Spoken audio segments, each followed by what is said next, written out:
Day by day, we pushed back until we got to the steelworks in Mariupol.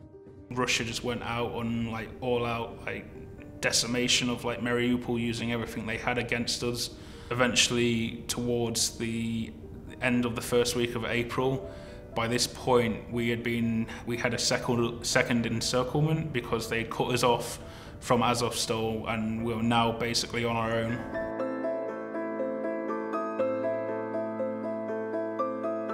Once the ammunition went up, that was like the moment we realised like this is like our last final moments, either alive or in captivity or dead.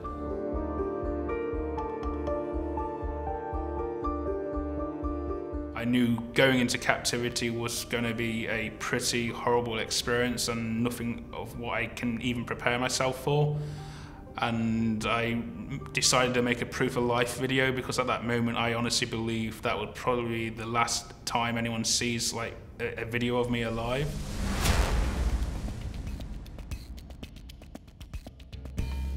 We'd like driven into a warehouse, and as soon as the doors open, they start barking at us like orders and shouting, and they start lining us up against the wall, and they put us into these stress positions where we like lean our head against the wall, like, and kind of on our tiptoes, like just off balance.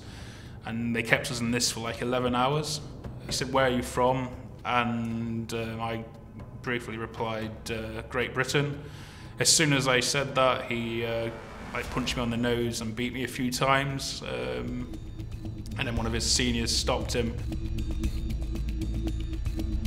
And by this point there's about 700 of us in this warehouse with like no access to food or water, and they call my name. I go out and I'm taken into a side room, and they start like asking me some very basic questions. It's like what unit are you in, what's your position, like where are you from. They went and got one of the guys from my unit and brought him, and he just repeated everything that I just told him.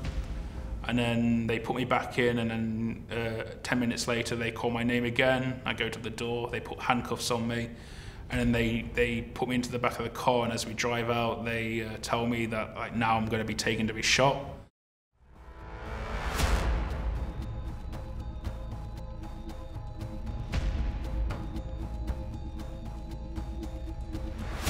In between like all these beatings, like he would stop, and then he would ask me a question, like what unit are you? And I'd be like Ukrainian Marines, and then he said like you're lying, and then he would continue to beat me. And then eventually like he stopped to have a rest, and he's just smoking a cigarette, and then that's when he like says to me do you know who I am? And I'm like, no.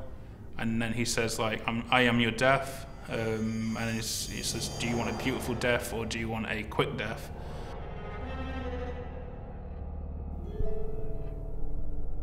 All while this is happening, there was a guy in the background, like I think he was a Russian like guy, because his uniform was like pretty like kept in order.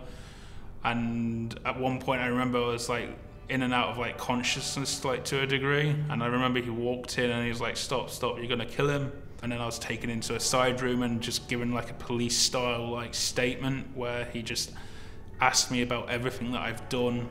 One of the questions he asked me, which was like really weird, he said like, are you SAS? And I said to him like look at me, do I look like I'm SAS? And then he asked if I worked for like MI6. I was like, dude, like I'm in mortars, like I load the mortar, do I look like I've got the intelligence to be MI6?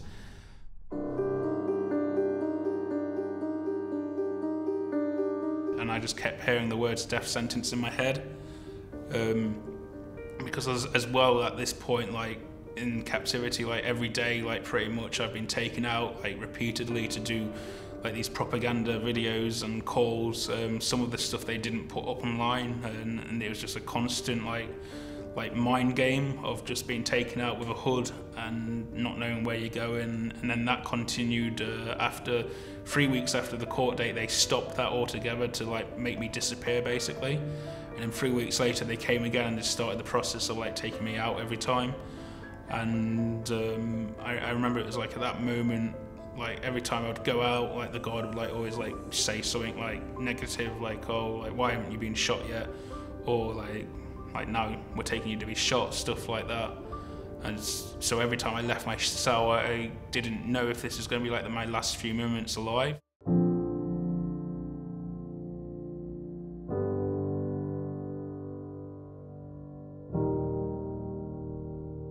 I could hear other people in the truck, and I could hear Shaun's voice. He was like, people were like yelling because like they were in pain or something. So I worked out, okay, like the foreigners are here and there's other Ukrainians. So I was like, okay, maybe something's happening. And then the guy who came in front of me, I put my arms around him, and when I got a moment, I was asking like, who's this in front of me? And I didn't hear him the first time, but I remember like the second thing he said was like, Johnny, is that you? And I was like, yeah. I was like, who's this? He was like, Bova. And I was like amazed because it was my battalion commander, Major Evgeny Bova. So I'd last seen him in the Bob place where I was beaten and stabbed. And when I knew he was here, I was like, okay, this might be an exchange because he's quite higher of rank.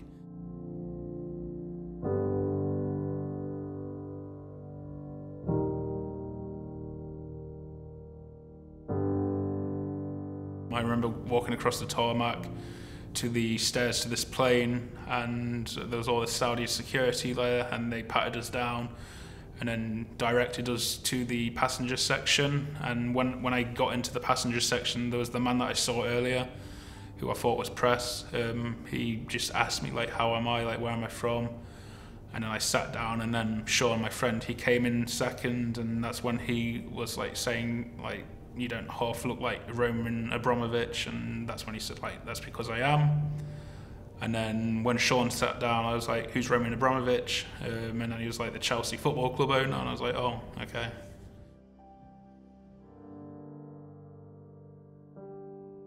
What I went through, it's like nothing compared to like what some of the Ukrainians are going through. Like there's hundreds of reports of far worse like atrocities that have been committed against Ukrainians.